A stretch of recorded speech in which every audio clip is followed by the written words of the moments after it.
The first warning came from a fleet that never arrived.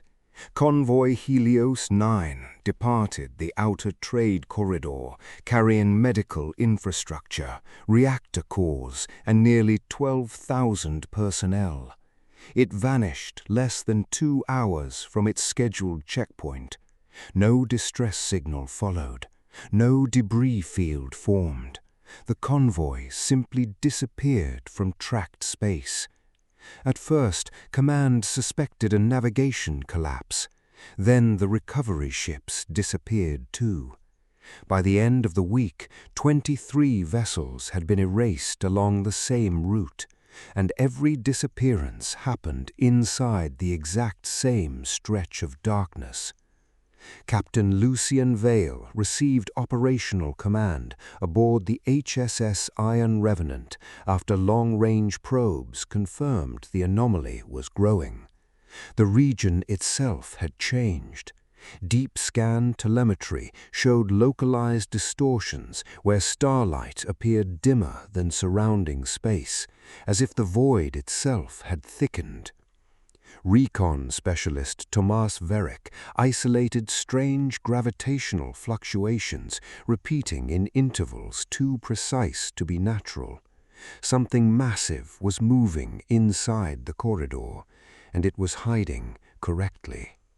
The HSS Iron Revenant entered the dead zone under full combat alert. Every external transmission suffered immediate degradation. Sensor range dropped. Even internal communications developed intermittent delay. Commander Ward noticed it first. The distortion was responding to active scans, not randomly, intentionally. The more the ship searched, the more the interference adapted. The first wreckage appeared 17 hours into the operation, or what remained of it. A human carrier drifted silently through the darkness, split cleanly through the center, without explosive damage.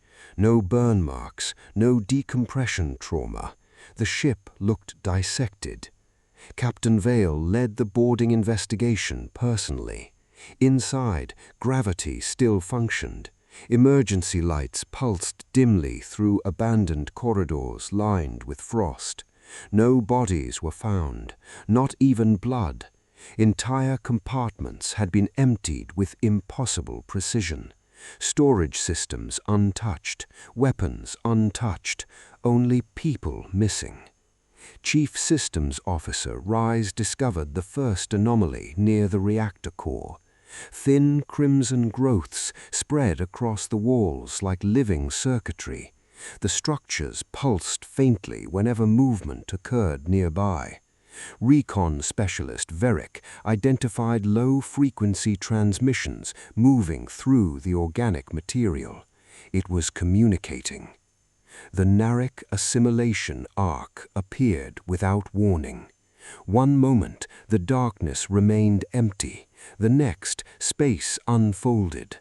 The colossal crescent-shaped alien vessel emerged directly ahead of the HSS Iron Revenant, its interwoven black metallic structures twisting slowly around massive, hollow sections radiating deep red energy.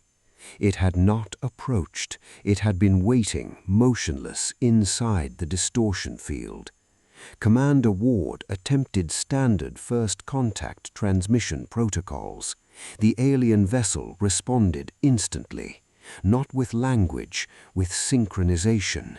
Every system aboard the HSS Iron Revenant flickered simultaneously. Internal displays shifted to crimson. Navigation controls stopped for exactly 3 seconds, then returned. A test. The Nharic Collective had reached into the ship without physically boarding it. Fleet Command ordered immediate withdrawal. Captain Vale rejected the command. 23 missing convoys meant the corridor connected directly to major civilian sectors. Retreat guaranteed expansion. The HSS Iron Revenant advanced instead. Magnetic cannon assemblies rotated into firing position along the battleship's sides. The first volley illuminated the dead zone with white kinetic flashes. The rounds struck the Nharic assimilation arc directly. For a moment, the alien hull fractured. Then the fractures sealed. The vessel adapted structurally in real time. And then it responded. Crimson pulses erupted outward from the Nharic vessel. Not energy weapons, signal waves.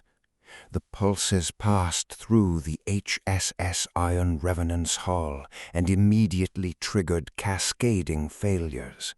Targeting systems began firing without commands. Doors sealed unpredictably. Atmospheric processors fluctuated between pressure states. The attack was not destroying systems, it was rewriting them. Chief Systems Officer Rise initiated manual isolation protocols, deck by deck, physically severing subsystems before the corruption spread deeper. But the Nharic Collective adapted faster than containment teams could react. Every disconnected system reactivated minutes later under alien control. The ship itself was becoming compromised. Then the missing crew members returned, not alive, not dead, integrated. Human personnel emerged from darkened maintenance corridors covered in crimson neural growths, movements rigid and synchronized, eyes glowing faint red beneath partially transformed skin. Commander Ward ordered security lockdowns across the lower decks. The infected crew moved without hesitation, without panic, without speech. They disabled defenses with perfect familiarity because they remembered the ship, and the Nharic Collective remembered through them. Recon Specialist Veric completed long-range scans before communications fully collapsed. The distortion field extended far beyond the corridor. Dozens of additional Nharic assimilation arcs drifted beyond visible range. The disappearances had never been attacks, they had been harvesting operations. Human crews were not being killed, they were being converted into processing nodes. Every captured ship expanded the Collective's intelligence network. Every infected human increased adaptation speed. Captain Vale reviewed projected spread patterns. If even one Nharic assimilation arc reached humans' defense network, the Collective would gain direct access to human military infrastructure. Containment would become impossible. There would be no war, only absorption. Chief Systems Officer Rise proposed the only remaining option. The HSS Iron Revenant still carried prototype singularity warheads designed for planetary siege scenarios. Detonating them inside the distortion field would collapse localized space-time itself. The blast would destroy the Nharic arc, but it would also trap the HSS Iron Revenant inside the collapse radius. Captain Vale approved the sequence immediately. Commander Ward redirected remaining combat systems to clear an approach vector while infected crew breached the upper decks. The battleship accelerated directly toward the Nharic assimilation arc. Crimson signal pulses intensified. Systems failed one after another. Lighting collapsed across entire sections of the ship. Only the command tower remained operational. Captain Vale maintained manual control as structural alarms screamed throughout the vessel. The Nharic arc finally reacted, not aggressively, defensively. It began retreating for the first time. The Collective had recognized extinction. But escape came too late.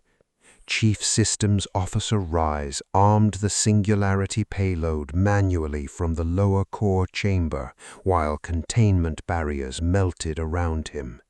The HSS Iron Revenant crossed directly into the center of the distortion field. Then the warheads detonated. Space folded inward on itself. The dead zone collapsed into itself in total silence. Every visible Nharic vessel disappeared instantly. Then the stars returned. Long-range observation stations monitored the corridor for the next 11 years. No Nharic signals ever returned. Recovery probes later discovered fragments of corrupted human vessels frozen along the outer edge of the collapse field. None contained survivors. Captain Vale's final command record survived only as partial telemetry recovered from a drifting relay beacon. No final speech, no declaration, only a manual override authorization confirming full detonation approval, followed by signal termination.